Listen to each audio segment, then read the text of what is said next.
সকলো ভালে আছে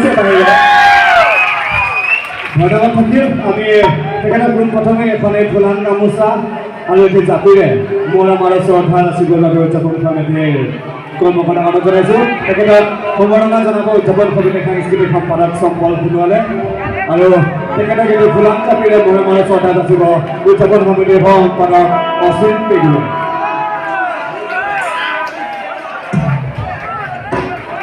আমি ৰাইজকে হাত তুলি ৰাখিব কেলচুকে ৰোহানে খুব সুন্দৰকৈ লাগি আছে সকলোকে সহায় সহযোগিতা কৰাই কৰি বিনোদন কৰি জনাইছোঁ। ধন্যবাদ। মানে ৰোহান আমাৰ যি সংগীতানুষ্ঠান চলাই দিব লগা অনুষ্ঠান আছে। ধন্যবাদ।